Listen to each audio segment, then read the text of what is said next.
আজকের শব্দটা খুব মজার, ইগনাইট। চলুন জেনে নিই এর মানে কি। মাঝে মাঝে এমন হয় না, মাথায় কোনো আইডিয়াই আসছে না, সব খালি খালি লাগে। ইগনাইট শব্দটা হলো ঠিক সেই স্পার্ক বা স্ফুলিঙ্গটার মতো যা কিছু একটা শুরু করে দেয়। ইগনাইট একটা ভার্ব, মানে কোনো কাজ করা বোঝায়। এর দুটো দারুণ অর্থ আছে, চলুন দেখি। 1. সত্যিকারের আগুন জ্বালানো, আর 2. কোনো অনুভূতি বা নতুন আইডিয়া জাগিয়ে তোলা। চলুন প্রথমে এর সোজা অর্থটা বুঝি। ধরুন রান্নার জন্য আগুন জ্বালাতে হবে। এই যে দেশলাই দিয়ে আগুনটা জ্বালানো হলো, এই কাজটাই হলো ইগনাইট করা। একদম সহজ।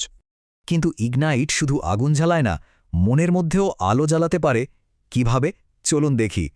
ধরুন এই মেয়েটির নাম রিনা। স্কুল প্রজেক্ট নিয়ে ওর কোনো উৎসাহই ছিল না। হঠাৎ একটা বই থেকে পাওয়া নতুন এক আইডিয়া ওর কল্পনাকে ইগনাইট করে দিল। ম্যাথস প্রজেক্টের জন্য ওর মধ্যে প্যাশন জেগে উঠল, আইডিয়াটা আগুনের মতো ছড়িয়ে গেল। তার মানে ইগনাইট হলো সেই ছোট্ট স্ফুলিঙ্গ যা থেকে বড় কোনো কিছু শুরু হয়। ইংরেজিতে এই শব্দটা অনেক দারুণ অনুভূতি বা কাজ শুরু করা বোঝাতে ব্যবহার করা হয়। এই বাক্যে নতুন বিজ্ঞাপনটি কাস্টমারদের মধ্যে এক্সাইটমেন্ট বা উত্তেজনা ইগনাইট করেছে। এখানে আবার দেখুন, একটা ভাষণ টিমের মধ্যে আর্জেন্সি বা জরুরি ভাব ইগনাইট করেছে। আর এইখানে লিডারের ভিশন কোম্পানিতে ইনোভেশন বা নতুনত্বের ঢেউ ইগনাইট করেছে।